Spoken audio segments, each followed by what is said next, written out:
L'une des plus grandes épreuves que les musulmans vont vivre, ikhtilalul mawazin. Celui qui délaisse une prière, son péché auprès d'Allah est pire que le meurtrier.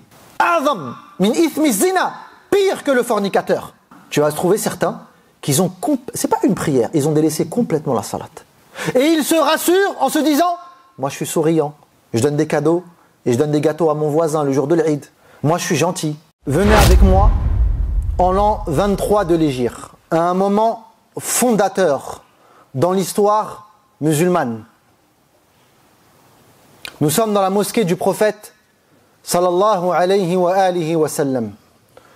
Le commandeur des croyants, Amir al-Mu'minin Umar radiyallahu ta'ala an, sort de sa demeure, comme à son accoutumée, pour aller diriger la prière du subh avec un pas lourd.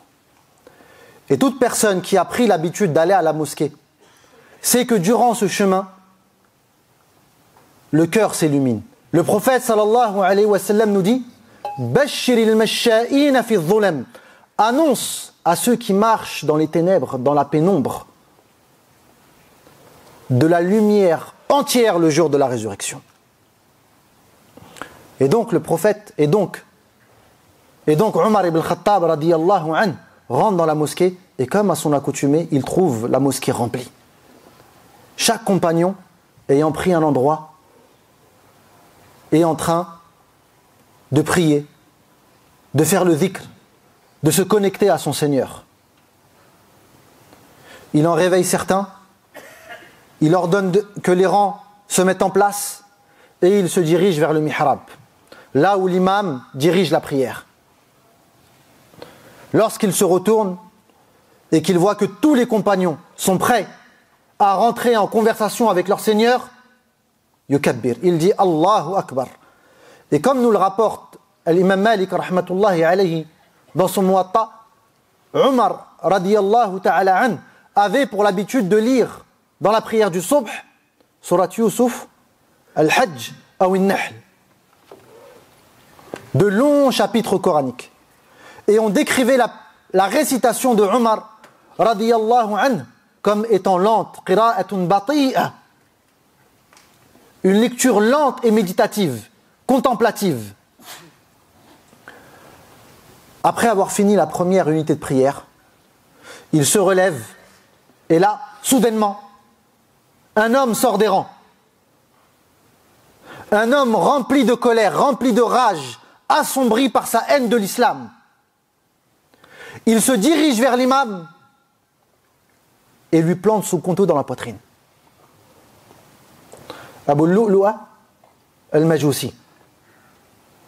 Il lui plante un couteau dans la poitrine, mais l'imam Umar, Amir al-Mu'minin, continue sa prière. Étonné, il lui replante un couteau dans le flanc, sur le côté, mais l'imam continue sa prière. Puis, à ce moment-là, il lui enfonce le couteau dans le ventre et lui déchire. Fayasqutu Umar radiyallahu anhu. À ce moment-là, Umar tombe. Et pendant qu'il tombe, il prend la main de Abdurrahman ibn Auf et le tire pour qu'il dirige la prière. Abdurrahman ibn Auf s'empresse de finir la prière et cet homme qui vient de poignarder Umar radiyallahu anhu court vers la sortie. Sur le chemin, il toucha avec son couteau empoisonné 13 compagnons. 7 mourirent sur le champ. Lorsqu'il fut encerclé par les compagnons, Abdurrahman ibn Auf jeta sur son bournous et l'attrapa. Par lâcheté et par peur, il se tua, il se suicida. Et là, à ce moment-là, tous les sahaba se dirigent vers Amir al-Mu'minin, qui était par terre. Son sang giclait, son sang pur giclait dans la noble mosquée du prophète sallallahu alayhi wa sallam. Et là, tu vois les larmes qui coulent. Tu vois la tristesse sur les visages. Son fils, Abdullah ibn Umar, a essayé de colmater les plaies béantes. Lorsqu'il mit la main sur le ventre de son père, celle-ci rentra, s'enfonça dedans. Ils le prirent et ils le ramenèrent à la maison. Et sur le chemin, et c'est là où je veux que vous vous concentrez, sur le chemin, les compagnons interpellaient Omar. Ya Omar, ya Amir al-Mu'minin, ya Amir al-Mu'minin, ya Omar. Et ils n'ont pour seule réponse que le silence. Et là, un des compagnons dit, si vous voulez toucher l'âme de Omar, si vous avez l'espoir que Omar se réveille, interpellez-le par la prière. Et là, un compagnon dit, Ya Omar, Ya Amir al-Mu'minin, as-salat, as-salat. Et là, comme une étincelle divine, Omar ouvra les yeux. Et il regardait Abdullah ibn Abbas et lui dit, As-sallan nas, est-ce que les gens ont prié? Faqala na'am, ya Amir al-Mu'minin. Oui, ils ont prié. Et là, il dit cette célèbre parole qui résume la réalité de l'islam et qui montre à quel point nous, musulmans, nous nous sommes éloignés de l'islam. Il dit La hadda fil islam liman dayya as-salah. Il n'y a pas de part, il n'y a pas de place, il n'y a aucune prétention dans l'islam pour celui qui néglige sa prière. Pas celui qui délaisse sa prière, celui qui néglige sa prière. Beaucoup de musulmans se sont fait duper par Shaitan. Je vous le dis et je vous le répète, à la fin des temps, l'une des plus grandes épreuves que les musulmans vont vivre, ikhtilalul mawazin. La chose importante va devenir négligente. Et la chose négligente va devenir importante. L'imam Ibn Qayyim rahmatullahi alayhi fi kitabihi al-farid, kitab as-salah, nous rapporte, il dit La yakhtalifu al-muslimun. On ne parle pas des ulama, on parle à son époque des musulmans, tous. Tous les musulmans étaient d'accord. Anna tarka as-salat al-mafrouda, celui qui délaisse la prière obligatoire, a commis l'un des plus grands péchés en islam. Et là, écoutez, bal inna ithmahu a'zam min qatl an-nafs. Celui qui délaisse une prière, son péché auprès d'Allah est pire que le meurtrier. A'zam min ithmi zina, pire que le fornicateur. A'zam min ithmi sariqa, pire que le voleur.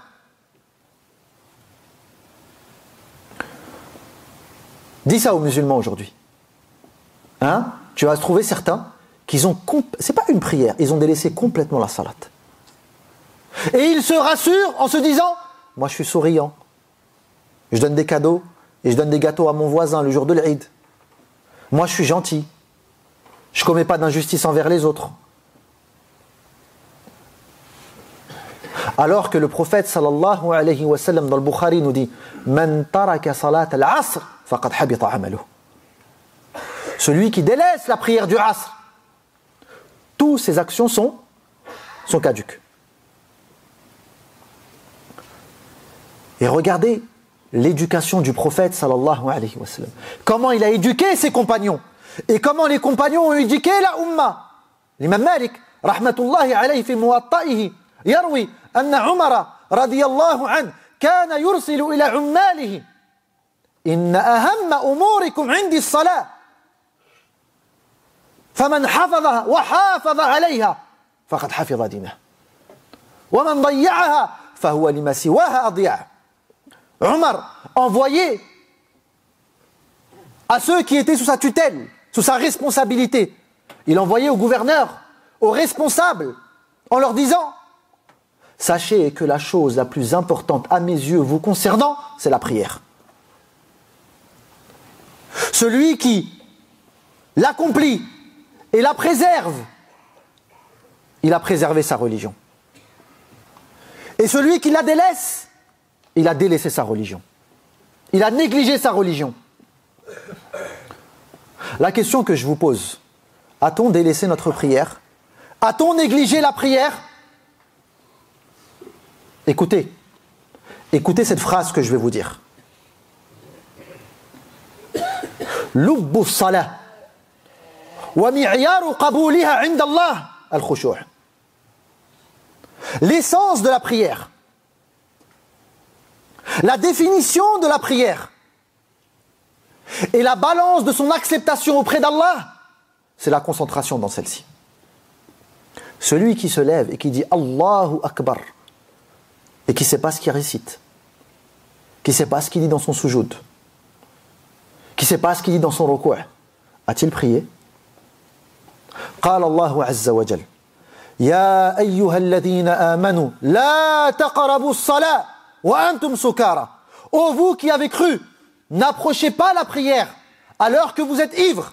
حتى تعلموا ما تقولون. Jusqu'à ce que vous sachiez ce que vous dites. Donc celui qui est alcoolisé, on lui dit n'approche pas la prière parce que dans la prière tu vas dire des choses dont tu ne vas pas te souvenir. Mais on va dire la même chose à celui qui est alcoolisé par cette dunya. Parce qu'il y a celui qui s'alcoolise avec le vin, la bière, l'alcool, et il y a celui qui vient qui est complètement alcoolisé par la dunya. Allahu Akbar, il ne sait même pas ce qu'il raconte. Il ne sait même pas ce qu'il dit.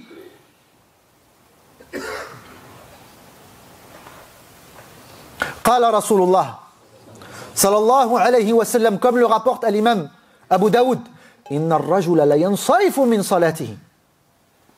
L'homme sort de sa prière. وليس له منها إلا عشرها. Il n'a qu'un dixième de sa prière. أو تسعها أو ثمنها أو سبعها أو سدسها أو خمسها. Il n'a qu'un dixième, un septième, un sixième. C'est en fonction de ta concentration dans la prière que tu as la récompense. Avons-nous négligé la prière? Avons-nous perdu la salade dans cette communauté? Posez-vous la question. Lorsque tu rentres dans la mosquée aujourd'hui, est-ce que tu vois des gens dans l'humilité dans la salade, dans la concentration dans la salade? Où est la prière aujourd'hui dans cette communauté?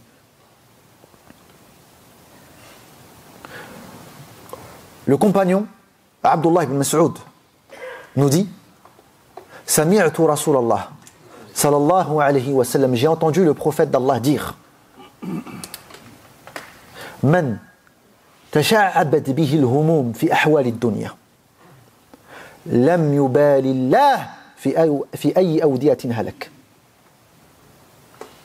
Celui dont c'est les soucis se sont éparpillés dans les soucis de ce bas monde, Allah n'a que faire de savoir par quelle porte il sera détruit.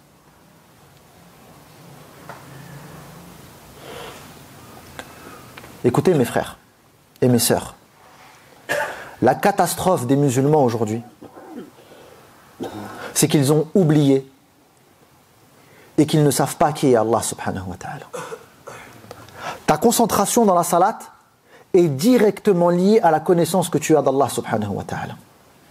Certains salafs, certains pieux prédécesseurs faisaient le wudu, fayasfarru wajhu.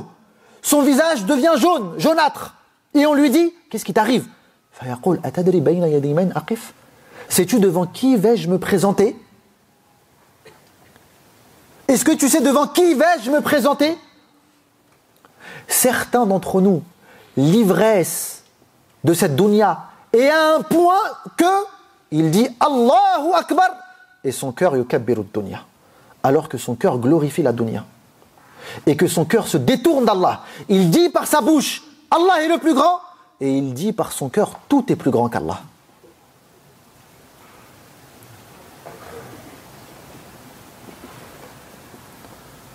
Où est passée la concentration dans notre salat? Sache une chose aussi, Habibi. Comprends ce que je vais te dire. Que ta concentration dans la prière est à l'image de la connexion que ton cœur a avec Allah subhanahu wa ta'ala. Lorsque tu as un cœur qui aime interpeller Allah, qui aime discuter avec Allah, qui sait que lorsqu'elle va dire Allahu Akbar, elle va rencontrer et elle va se mettre en connexion avec celui qui possède tout dans cette dunya. tes désirs, tous tes problèmes, toutes tes difficultés peuvent être solutionnés dans ce moment. La majorité des musulmans prient parce qu'il faut prier. Ils prient parce qu'il faut se débarrasser de la prière. وَإِنَّهَا لَكَبِيرَةٌ إِلَّا عَلَى الْخَاشِعِينَ. Par contre, ceux qui sont dans le khushu' dans la prière, elle n'est pas lourde, elle est légère. C'est le moment justement où il s'allège de ses soucis de ce bas monde. Il s'allège des difficultés de ce bas monde parce qu'ils savent qu'ils les mettent entre les mains du Tout-Puissant. Notre méconnaissance d'Allah subhanahu wa ta'ala a fait aujourd'hui que beaucoup de nos prières sont sans âme. Il faut absolument que nous craignions Allah subhanahu wa ta'ala, que nous comprenions que la prière est la chose la plus importante dans notre religion et que la concentration dans la prière doit être un objectif de vie. Tous les matins, un de nos objectifs les plus importants est de se concentrer dans ces 5 prières.